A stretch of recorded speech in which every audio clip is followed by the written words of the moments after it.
আল্লাহর শপথ, ও মুহাম্মদ, আপনি আমার সবচেয়ে প্রিয় নবী। মানে আমাকে আজ পর্যন্ত এমন কারো কাছে পাঠানো হয়নি যাকে আমি আপনার থেকে বেশি ভালোবাসি। তিনি আরও বললেন, আপনার মাধ্যমে আমি নিরাপত্তা লাভ করেছি। আমি আমার ভাগ্য নিয়ে চিন্তায় থাকতাম যতক্ষণ না আপনার নিকট এই আয়াত অবতীর্ণ হলো, কুওয়াতিন ইনদাদিল আরশি মাকিন, যে শক্তিশালী আরশের মালিকের নিকট মর্যাদা সম্পন্ন প্রতিষ্ঠিত।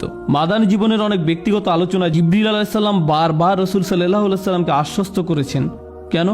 কারণ দেখুন, রাসূল সাল্লাল্লাহু আলাইহি সাল্লাম জানলেন যে তিনি এবং বিশ্বাসীরা নিরাপদ, কিন্তু রাসূল সাল্লাল্লাহু আলাইহি সাল্লাম এখন কাকে নিয়ে উদ্বিগ্ন? আমাদেরকে নিয়ে, যারা পরবর্তীতে আসবে। তাই তিনি উম্মতি উম্মতি উম্মতি বলে কাঁদতেন। তাই আল্লাহ জিবরিল আলাইহিস সালামকে পাঠালেন। জিবরিল আলাইহিস সালাম বললেন, ইয়া মুহাম্মদ, আমরা আপনার উম্মতের বিষয়ে আপনাকে সন্তুষ্ট করে দিব। আমরা আপনাকে হতাশ করব না, আপনার উম্মত ঠিক থাকবে।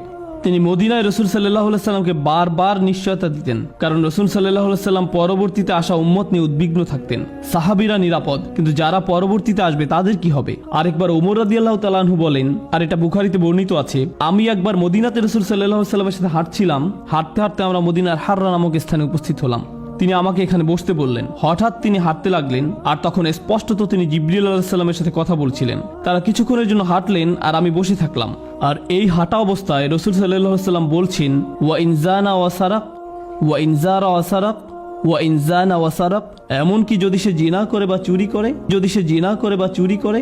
আর ওমর রাদিয়াল্লাহু তাআলা আনহু উত্তর শুনতে পাচ্ছিলেন না। ইয়া রাসূলুল্লাহ, ওইটা কি ছিল? রাসূল সাল্লাল্লাহু আলাইহি সাল্লাম বললেন, তিনি ছিলেন জিবরিল আলাইহিস সালাম। তিনি এসেছিলেন আমাকে সুসংবাদ দিতে যে এই উম্মতের প্রত্যেক ব্যক্তি অবশেষে জান্নাতে প্রবেশ করবে।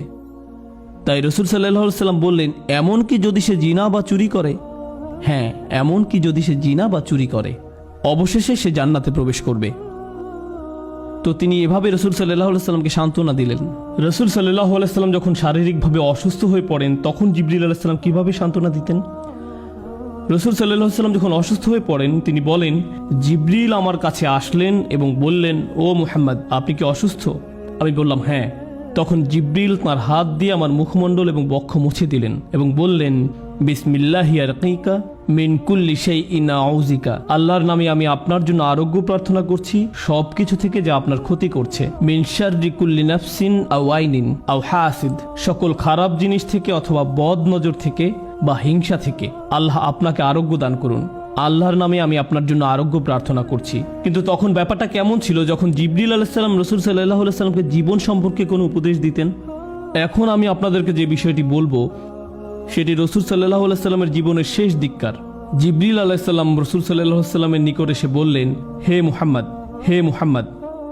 আচ্ছা, আল্লাহ কি কোরআনে কখনো এভাবে বলেছেন, হে মুহাম্মদ? না। ইয়া নবী আল্লাহ, ইয়া রাসূল আল্লাহ, ও আল্লাহর নবী, ও আল্লাহর রাসূল। তাহলে জিবরিল আলাইহিস সালাম কি করে ইয়া মুহাম্মদ বলার সাহস করলেন? আলেমরা বলেন যে যখন জিবরিল আলাইহিস সালাম বলেন ইয়া মুহাম্মদ, এর মানে হলো এখনকার বিষয়টি ওহির বাইরের বিষয়। যখন আমি আপনাকে ইয়া মুহাম্মদ বলি, তার মানে বিষয়টি আপনি মুহাম্মদ আর আমার মধ্যকার। সুতরাং এটা হলো কেবল এমন একক সময় যখন জিবরাইল ইয়া রাসূলুল্লাহ বলে সম্বোধন করলেন না। সুতরাং তিনি বললেন, হে মুহাম্মদ, 5টি উপদেশ দিচ্ছি আপনাকে। عش ما شئت فإنك ميت. আপনি যেভাবে খুশি জীবনযাপন করুন, কিন্তু এ কথা মনে রাখবেন যে আপনি একদিন মৃত্যুবরণ করবেন। তিনি আরো বলেন, واحبب ما شئت فإنك مفارق. আপনি যাকে খুশি ভালোবাসুন, কিন্তু মনে রাখবেন যে একদিন আপনি তার থেকে বিচ্ছিন্ন হয়ে যাবেন। واعمل ما شئت فإنك مجزي به. 3, আপনি যা খুশি তাই করতে পারেন, কিন্তু এ কথা স্মরণ রাখবেন যে আপনার কর্ম অনুযায়ী আপনাকে প্রতিফল দেয়া হবে। মানে হলো প্রত্যেকটি বিষয় আখিরাতে আসবে, প্রত্যেকটি পুরস্কারই আখিরাতে দেয়া হবে। আপনি যা করেন তা করতে থাকুন, আর মনে রাখবেন যে এর বদলা আখিরাতে পাবেন। واعلم أن شرف المؤمن قيامه بالليل. জেনে রাখুন, একজন বিশ্বাসীর জন্য সত্যিকারের আভিজাত্য রাত্রিবেলা নামাজে দাঁড়ানোর মাঝে, আর তার প্রকৃত মর্যাদা আত্মনির্ভরশীলতার মাঝে। নিজেকে মানুষের প্রয়োজন থেকে মুক্ত রাখতে চেষ্টা করুন।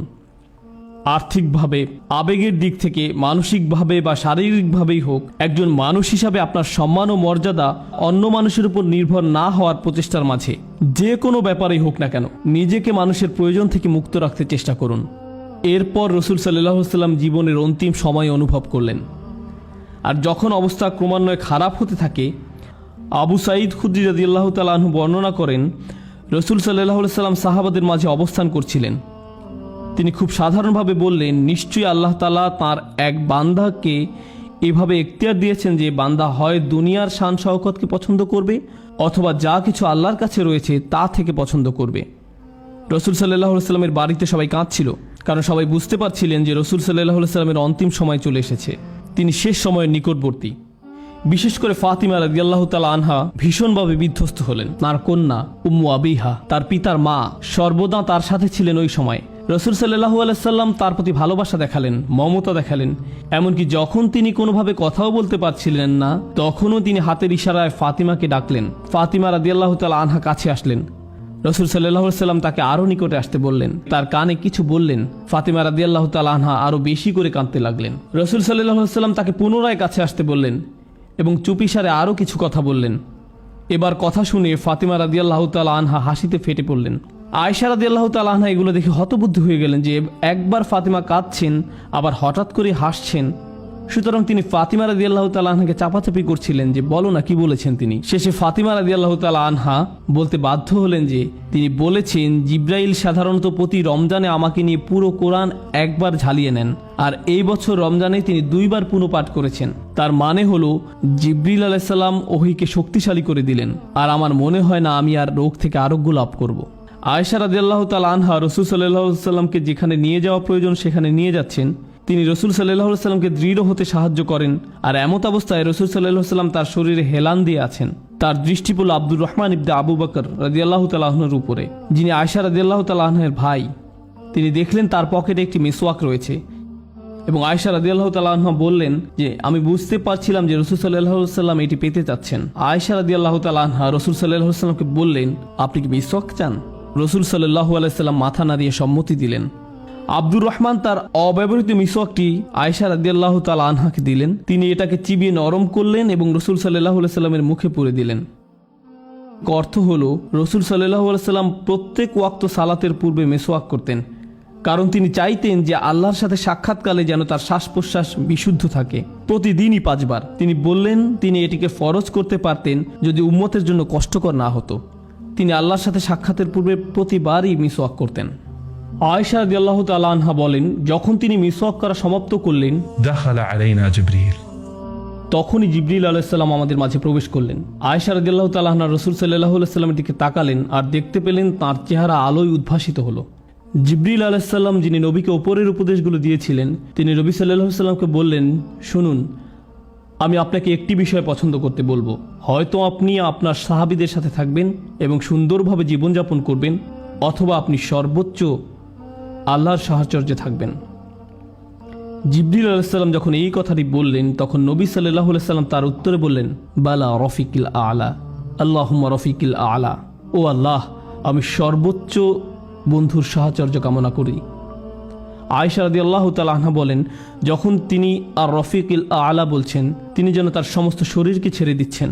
الرفيق الأعلى ও আল্লাহ, আল্লাহর সাহচর্য বলতে বলতে তার হাত পড়ে গেল। রাসূল সাল্লাল্লাহু আলাইহি সাল্লাম ইন্তেকাল করলেন। যখন এই ঘটনা হলো, আয়েশা রাদিয়াল্লাহু তাআলা আনহা চিৎকার করে উঠলেন। ফাতিমা রাদিয়াল্লাহু তাআলা আনহা যখন আয়েশা রাদিয়াল্লাহু তাআলা আনহার চিৎকার শুনতে পেলেন, তিনি আকাশের দিকে তাকিয়ে বললেন, ইয়া আবাতা মান রাব্বিহি মা আদনা, হে আমার পিতা, আপনি আপনার রবের কতটা সন্নিকটে আছেন এখন। يا أبتا إلى جبريل ننعى হে আমার পিতা, আমরা জিব্রাইলের নিকট আপনার মৃত্যুর সংবাদ ঘোষণা দিচ্ছি। ইয়া আবাতা জান্নাতুল ফিরদাউসি মাওয়া, হে আমার পিতা, জান্নাতই আপনার বর্তমান ঠিকানা। এবং এই কথাটি তিনি বারবার বলতে থাকলেন, বলতেই থাকলেন। আপনি আপনার রবের কতটা নিকটে আছেন। জিব্রিলের নিকট আপনার প্রস্থানের ঘোষণা দিচ্ছি এবং জান্নাতুল ফিরদাউসি আপনার আবাস। নবী সাল্লাল্লাহু আলাইহি সাল্লাম মৃত্যুবরণ করেছেন এবং প্রত্যেকেই মৃত্যুবরণ করবে। নবী সাল্লাল্লাহু আলাইহি সাল্লাম বলছেন জিব্রিলও মৃত্যুবরণ করবে। চিন্তা করতে পারেন, জিব্রিল আলাইহিস সালামও মারা যাবেন। নবী সাল্লাল্লাহু আলাইহি সাল্লাম বলেন, সিংহায় ফুৎকার দেওয়ার পর আল্লাহ যাদের চান তারা ছাড়া আর কেউ স্থির থাকতে পারবে না, অন্য সবাই মৃত্যুবরণ করবে। আল্লাহ সুবহানাহু ওয়া তাআলা তাদেরকে তার সম্মুখে নিয়ে আসবেন, আর তারা হলেন জিব্রিল, ইসরাফিল, মিকাল ও মৃত্যুর ফেরেশতা, যারা আল্লাহর আদেশসমূহ বাস্তবায়ন করেন। আল্লাহ মৃত্যুর ফেরেশতাকে জিজ্ঞেস করবেন, আর কারা কারা বাকি আছে।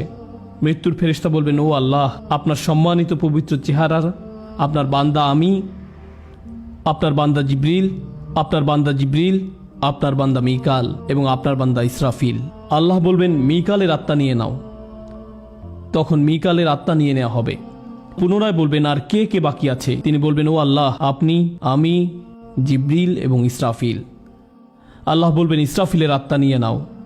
ইসরাফিলের আত্মা তার থেকে নিয়ে নেওয়া হবে।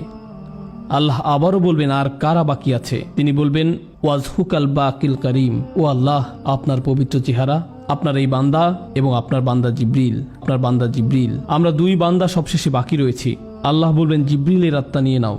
রসুল সাল্লাল্লাহু আলাইহি সাল্লাম বলেন, জিব্রিল তার চেহারা নিয়ে পতিত হবেন এমন অবস্থায় যে তার ডানাগুলো বিস্তৃত অবস্থায় থাকবে আর সেগুলো আল্লাহর প্রশংসা করতে থাকবে। তিনি তাসবিহরত অবস্থায় মৃত্যুবরণ করবেন। এরপর আল্লাহ বলবেন, আর কে বাকি আছে? তখন মৃত্যুর ফেরেশতা বলবে, ইয়া আল্লাহ, কেবল আপনি আর আমিই বাকি আছি। আল্লাহ মৃত্যুর ফেরেশতাকে আদেশ করবেন মৃত্যুবরণ করার জন্য, আর মৃত্যুর ফেরেশতা মারা যাবেন। আর আল্লাহ বলবেন, কুল্লু মান আলাইহা ফান, প্রত্যেক ব্যক্তি ধ্বংসপ্রাপ্ত হবে। ওয়ায়াবকা ওয়াজহু রাব্বিকা যুল জালালি ওয়াল ইকরাম, আর কেবল আপনার মহামান্বিত রবের চেহারাই বাকি থাকবে। আল্লাহ নিজেকেই তখন জিজ্ঞেস করবেন, লিমানিল মুলকুল ইয়াউম, আজকের রাজত্ব কার? আল্লাহ নিজেই প্রত্যুত্তরে বলবেন, লিল্লাহি ওয়াহিদিল কাহ্হার, কেবল অদ্বিতীয় নিয়ন্ত্রণকারী আল্লাহর।